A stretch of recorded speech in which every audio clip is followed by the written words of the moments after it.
Proverbs 24 says that even though a righteous man falls 7 times, yet he shall rise. 7 in the Bible is a number of completeness. It's generally accepted as a number of completeness. If a righteous man falls 7 times, that he must be a complete failure. He's fallen 7 times, complete failure. But yet the Bible says that even though a righteous man falls 7 times, yet he shall rise again. Even when we feel like a complete failure, the Lord will give us the grace to rise again. Each of us has a past and each of us has a future. We have to make a choice to let go, get up, and to press on into what lies ahead of us. A lot of times we think that it's about us. If I haven't failed for 5 days, it's great. If I fail, then it's bad. We all feel that it begins and ends with us. Our success, our failure. If we do good, it's good. If we do bad, it's bad. We think that's the way we think. But if you read the Bible, really the point is that it's not about us. Hebrews 12 says, considering that we have such a great cloud of witness, let us run with endurance the race that is set before us, looking unto Jesus, the author and perfecter of our faith. Nothing we do will ever perfect our faith. There's only one person who can perfect our faith. There's only one person who can perfect our race, and that's Jesus. But a lot of times we forget about the Lord and we focus about, oh yes, today I was good or today I failed. And then, that's while we should be making an effort to press on to perfection, measuring ourselves by our successes and failures is taking our eyes off Jesus, who is the author and the real perfecter of our faith. I just want to give you a little example of what I mean, I'll just... This is a 500 rupee note and its value is 500 rupees. Let's imagine we are this note. We're definitely worth something. Obviously much more than this note, but let's imagine for the moment that we are this note. If I crush this note, it is still worth 500 rupees. If I tear this note, it's still worth 500 rupees. If I drop it in the mud, it's still worth 500 rupees. Nothing that this note does or falls or happens to this note ever changes the value of this note. Because there is somebody called the Government of India who's issued this. And the Government of India certifies the value of the note. The governor of the Reserve Bank signs off on this note, saying that I promise to pay the bearer. In pretty much the same way, we feel sometimes that if something happens and I get a bit crushed, then I am a goner. If I am hurt in some way, like tearing this note, then I have lost it. But I want to tell you, like this note, our value does not depend on our state. Our value depends on the one who issued us, on the one who purchased us. So we should take our eyes off ourselves. We should take our eyes off ourselves. I want to suggest to you one more thing. If I take another piece of paper, exactly same paper, and I write rupees 500, everything is the same, except that's a white sheet of paper, really good quality, very good quality bond paper, and I write rupees 500. It's got no value. A crushed real 500 rupee note will always have more value than a very good sheet of paper, exactly same dimensions, but simply saying 500. The difference is this one has the seal. If you read 2 Corinthians chapter 1 and Ephesians chapter 1, it will tell you that we are people with the seal. The seal makes all the difference. It's not the paper, because there are enough people walking outside on the street whom God values, but they have not chosen to come under His printing and His process. So they don't have the seal. But we have the seal, we have the earnest deposit. So our value will never go down regardless of what happens. Even though we know this, yet a lot of times, we keep hearing voices of condemnation in our minds. I want to tell you, those are not voices of condemnation. Those are accusing voices. The accuser of the brethren will accuse us. Only a judge can condemn somebody. You or I cannot condemn, because we don't have the right to condemn anyone. Only a judge can condemn. And Romans 8:34 says, who will condemn? Christ Jesus, our judge. He is the one who died and paid my sins. And He is the one who is seated at the right hand of the Father, interceding for us. So whenever we hear voices of condemnation, they are not from the Lord, they are from the accuser. There's a difference between accusing thoughts coming to us and condemnation. There is no condemnation for those who are in Christ Jesus. Please, let's remind ourselves daily that we are people who have the seal of God on us. We are people who are so valuable that He shed His own blood for us. That we are people for whom the judge who's supposed to condemn left his side, came and stood in our box, took our punishment on Himself, and then He went up to heaven, and He's sitting right now living to intercede on our behalf. Jose Uncle was speaking about the bronze serpent a few weeks before he left. A lot of times I feel that, we may be a few Malayalis sometimes, sitting outside the tent, and we are comparing notes. How many times did you get bit? Twice. How many times did I get bit? 3 times. How was your snake? Right, big one. Okay. Mine, you should have seen. Huge. It's got spots, and we're comparing the snakes, and we're comparing the snake bites. How many times did you get bit? How many times? We are forgetting about the fact that there is a bronze serpent over there. There is a Christ on the cross who has healed us, and we should get up and do our life's work rather than sitting back and comparing notes on how many times each one of us got bit. Or you got bit only twice, I got bit 5 times, and my snake was like this, and your problem was like this.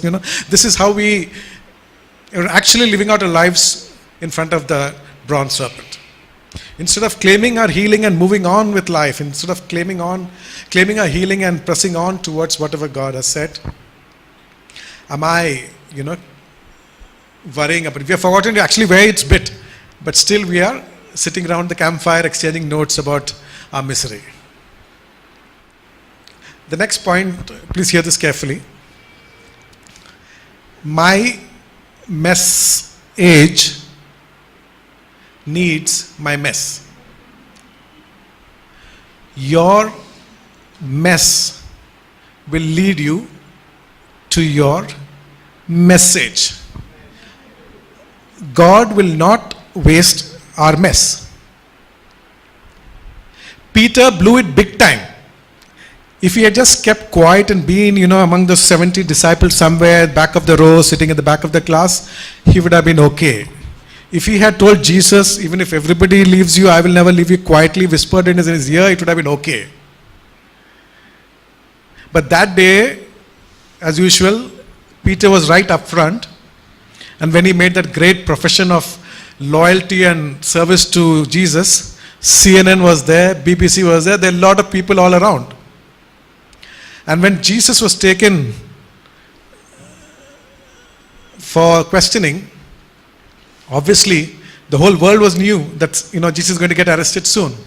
The whole world was watching. It's like maybe Mubarak or somebody getting arrested. The whole world is watching. When is he going? They want to have breaking news. And the moment when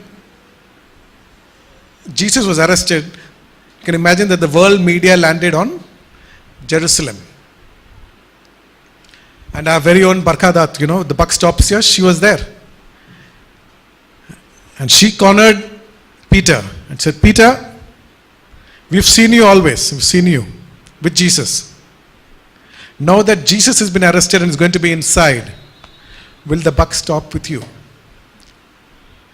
Peter said, what Jesus? Which Jesus? I don't know. Barkha got stunned. This guy from Times News came. He asked that question which he asked, asked that question which he asks every night. The question that the nation wants to know is, do you believe Jesus is guilty? And Arnab, who's never at loss for words, is stunned when Peter tells him also, I don't know who Jesus is. It must be some other Peter. Arnab thinks it's maybe his production team is goofed up. And finally, when Rajdeep Sardesai also corners him and says, we've all seen you, your voice betrays you, everything tells us that you've been with Jesus and you're one of them. Peter loses his cool at 9 o'clock prime time news in front of everyone. Peter swears, shouts, the whole world is watching, and he runs away. Okay? It would have been quiet if he had made his professions of faith quietly. But he did both the profession and the denial in full glare. Even today when we think of Peter, a lot of times it's Peter's denial that comes first to mind. That's a picture. Peter denied. As if we would have done something differently. But, but the fact is Peter's denial is what comes up first to our minds. But the beauty is the story doesn't end there. A few days later, that morning when Mary Magdalene and Mary and Salome go to anoint Jesus' body, an angel of the Lord appears to them and says, go and tell the disciples and Peter that he has gone ahead of you to Galilee, and there you will see him just as he told you.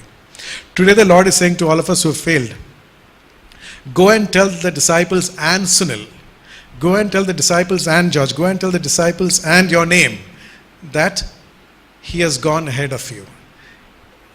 The person who needs that touch, your name is being called out. Your name is being called out. Go and tell the disciples and yourself.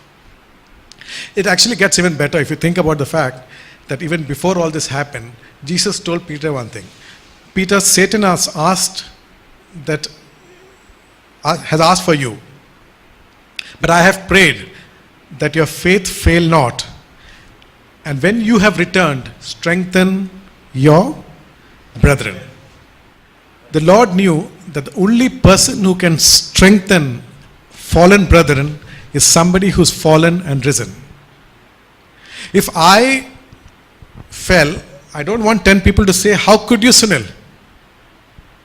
I want somebody who come and put his arm around me and say, look, happened to me. I goofed up. I fell time, big time. This is how you go ahead with life. If you look at Paul did heinous crimes against Christians. But later when he gives his testimony, he says, I am the chief of sinners. And then he goes on to say that I was made as an example to all. So that even any sinner in the world would get comfort from the fact that if the Lord could forgive Paul, he can forgive me. Can you imagine David if he had not made those mistakes? We would not have had, for instance, Psalm 51. Restore unto me the joy of your salvation. Or Psalm 34 when he was in a tough time. I will bless the Lord at all times. His praise shall continually be in my mouth. I mean, the Bible is perfect, but imagine how much of it would be missing if these two verses were not there. Or, and the rest of the Psalms that were birthed out of his difficulty, out of the problems that he created. The first one came when he was running away from Absalom. It was a problem of his own creation. You might say that's true of Peter and Paul and David, but I want to suggest to you that it's true of us. Because if you read 1 Corinthians chapter 1, it says God has chosen the weak things. If we were always standing firm and never fell, God would not refer to us as the weak things. If we always made the perfect decision, always made the right choices in life, God would not say God has chosen the foolish things. Okay? So God has a way of using our foolishness and our weakness, our failings and our wrong decisions to make a message out of our life. I'm not saying that there will be, it'll just be perfect. There will be consequences to what we've done, and we'll have to live with that. The only thing is we can ask God to give us grace to deal with, what's happened in our lives. But what I'm trying to tell you is that the story does not end with the mess. The story will end with your message where you will be a blessing, you will be comfort, you will be a balm to someone in need, or to many people in need. But God needed that mess in your life.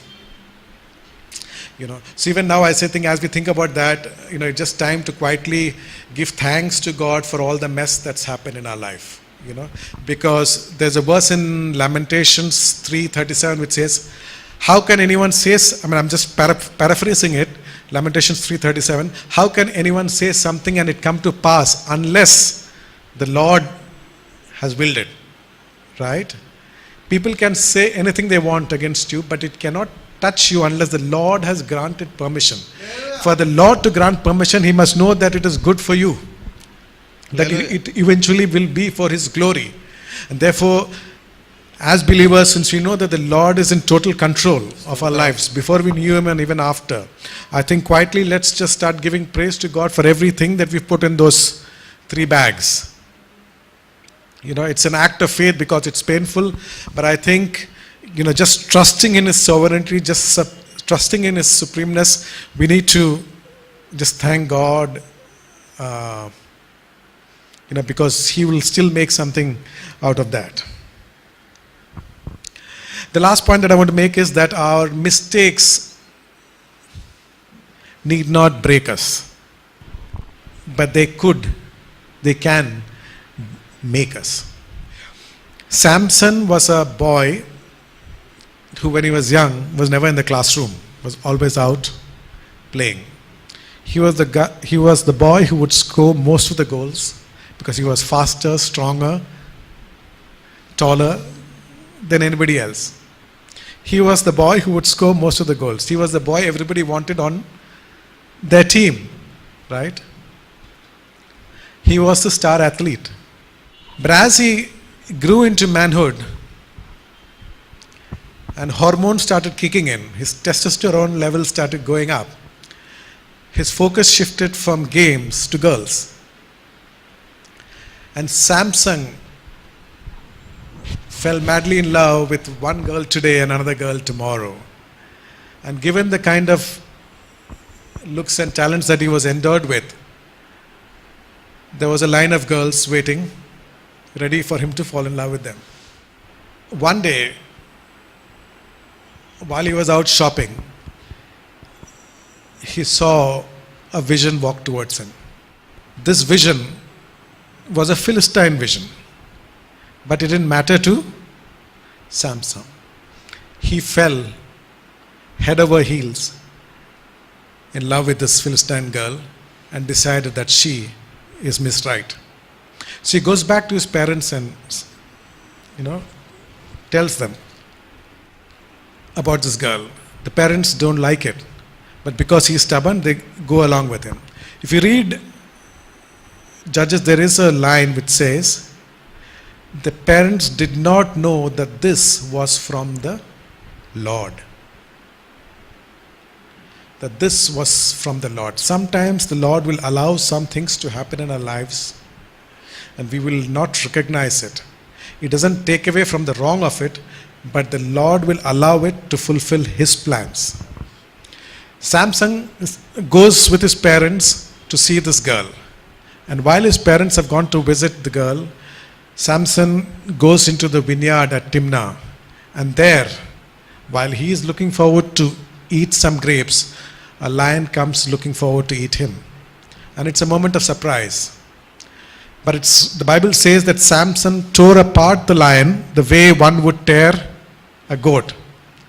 I got a little scared because the Bible expects each one of us to tear a goat, with our bare hands, but nevertheless, the Bible says Samson tore the lion the way one would tear a young goat.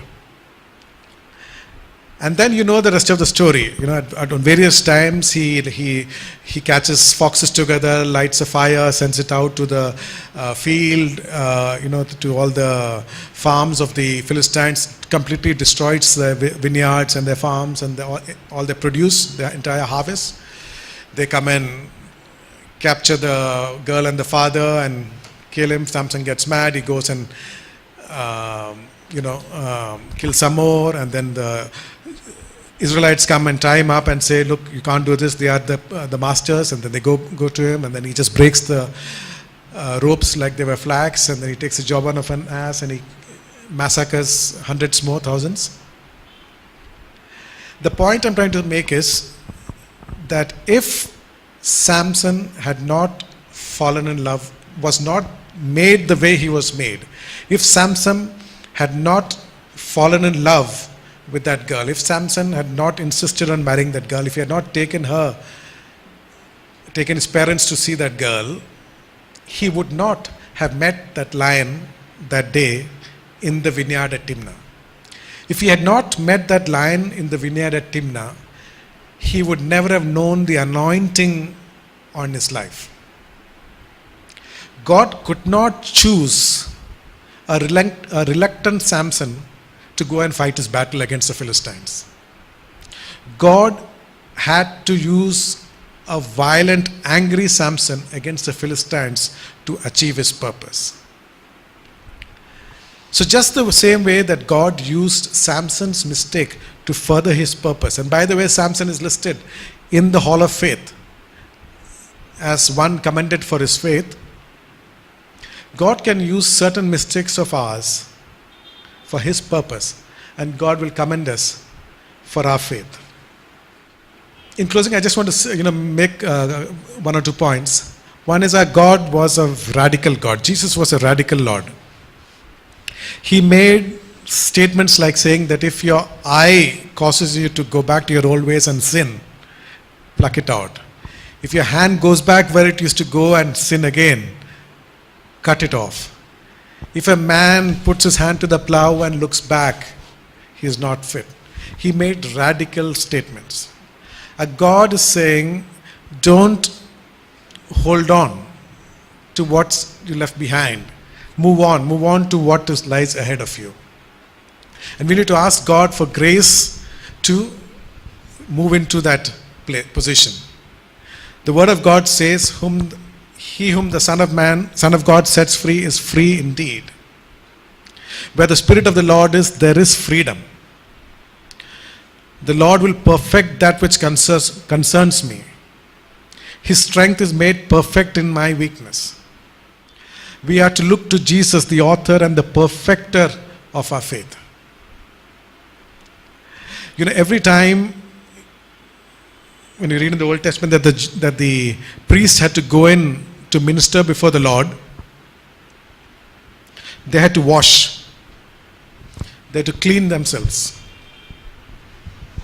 What it means is that you cannot take all the filth and everything that's on you into the place where you are meant to go. You have to wash it off. In much the same way, we who have a place to go to have to wash off all the stuff that we've been accumulating over the years. We need to get rid of that before we can move into the new place that the Lord is calling each one of us. When you watch a movie, especially one of the movies where you know who the hero is, and if it's a Malayalam movie, you can be sure that it doesn't matter how many people are there, he will win in the end. So nowadays, even small children will continue eating their popcorn because they know the hero will come out victorious in the end. It doesn't matter what court case is against you, you know that in the end, your hero will win. Nobody's worried. Nobody's biting your nails because we know that in the end the hero will win. I want to suggest to you that in the movie that we are all in the individual movies that we are all in, that ending is there already written. And if you read that ending, you will not bite your nails, you will not fret so much about what's happened, because you know you can continue eating your popcorn as the movie unfolds. In Revelations 21, it says, "And the tabernacle of God shall be with the people, and he will be with them, and they shall be his people. And God himself will be with them, and he will be their God. And God says, I will wipe every tear, every regret, every tear." He's not going to leave some behind. He's going to wipe every tear. "And there will be no more death or sorrow or crying." And then he says, "There will be no more pain. Behold, all the old things have passed away." It's not not just a cleaning of the slate. He says, "Behold, I make all things new." And just like what Pushpanti was reading in Psalms 33, he says, "Write this down, for these words are true and faithful." Write this down, for these words are true and faithful. Then he says, "It is done." Immediately, the moment, obviously, when the Lord says it, it is done. There is that word, "it is done." The movie has been shot, it is done. We're just watching it in slow motion, that's all. It has been done. And it says, "I am the Alpha and the Omega, and I will give of the fountain of the waters of life to him who thirsts." I want to tell you this, no point holding on to our regrets. It's tough, but if we choose to let go of our regrets, if we choose to let go of our mistakes, our failings, what others have done to us,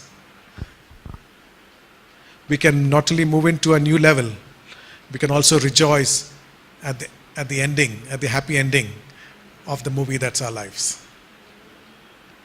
Now there still remains those 3 bags in front of your chairs, and I will request Jose Uncle to come and pray, as each one of us has to make that transaction individually to keep those bags or decide to transact with the Lord, and with thanksgiving say, "Lord, I thank you for whatever this means to me. I don't understand it, but I thank you for it because you allowed it to be. So I thank you for it. But I don't want it anymore. Now I'm going to leave it at your cross." At the foot of the cross, we have a choice to make a transaction with the Lord, leave it with him, and move on to the next phase of our lives.